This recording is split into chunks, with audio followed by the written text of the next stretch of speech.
Amidst the growing panic, 2 detectives from the LA County Sheriff's Department emerged as the driving force behind the investigation. Frank Salerno and Gil Carrillo. Frank was a seasoned investigator widely respected for his role in solving the Hillside Strangler case.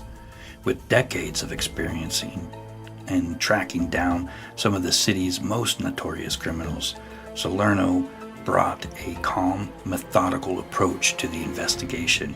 His partner, Gil Carrillo, was a rising star in the department, known for his sharp instincts and relentless determination.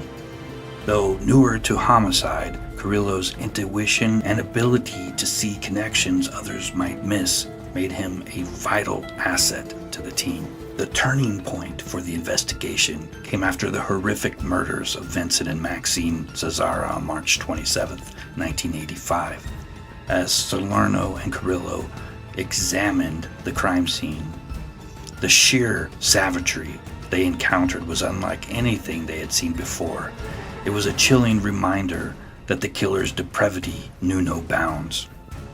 Vincent had been shot in the head while he slept, and Maxine had been viciously stabbed, her body mutilated in ways that suggested a deep-seated rage. The scene was made even more disturbing by the satanic symbols left behind, most notably a pentagram drawn in lipstick on the bedroom wall, a chilling signature that would soon become familiar. Detective Carrillo had been closely analyzing several unsolved cases in the area. Immediately, he recognized the pattern. This was not the first time he had seen such horrific violence coupled with satanic imagery.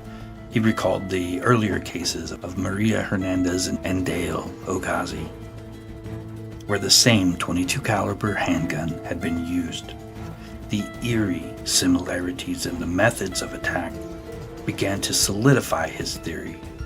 The randomness of the victims, who ranged in age, gender, and ethnicity, further convinced Carrillo that these were the actions of a serial killer who was not driven by any specific motive, but rather by the compulsion to kill. Salerno, drawing on his extensive experience in the Hillside Strangler case, agreed with Carrillo's assessment.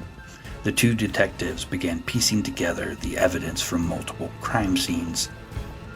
One of the most critical pieces of evidence was a distinctive Avia shoe print, which had been found at several locations, including the homes of both Zazzara's and other previous victims.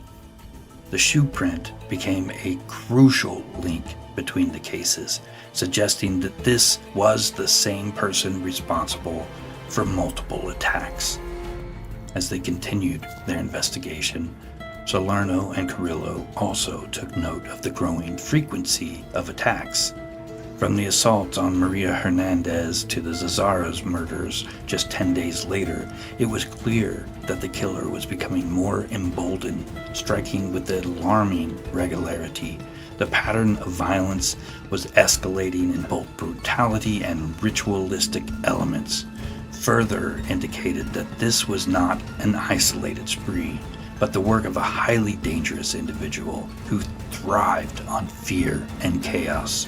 By connecting these dots, the use of the same firearm, the satanic symbols, and the Avia shoe prints, and the accelerating pace of the attacks, Salerno and Carrillo were able to build a comprehensive profile of the Night Stalker.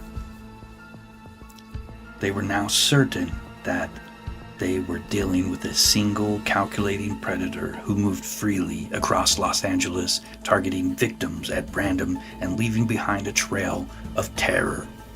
The investigation took a significant leap forward on August 24, 1985, when the Night Stalker attacked Bill Carns and his fiancée, Inez Erickson, in their Mission Viejo home.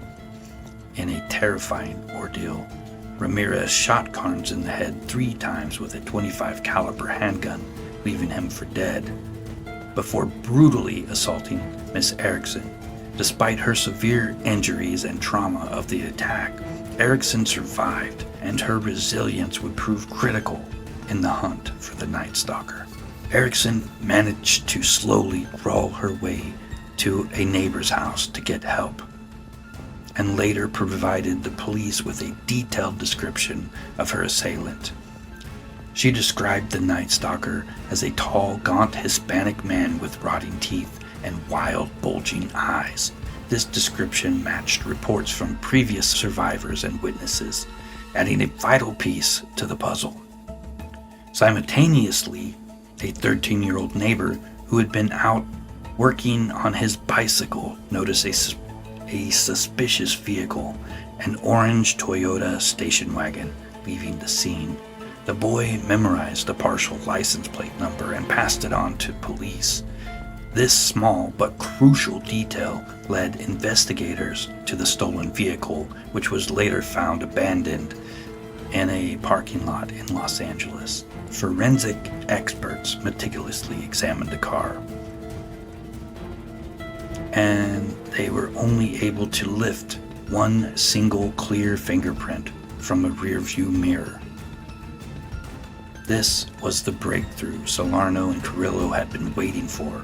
The print was run through the police database and came back as a match for a man by the name of Richard Ramirez.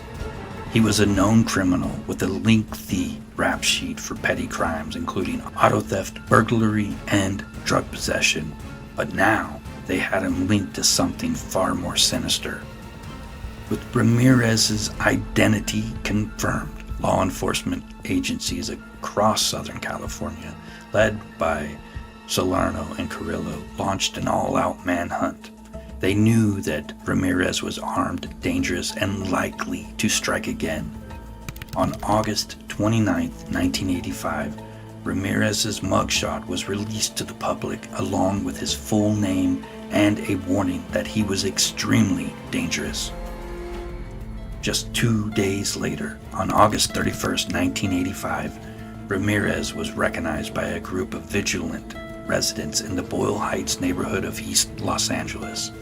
After noticing his picture in the newspaper and recognizing him from the TV broadcasts, the community members quickly spread the word.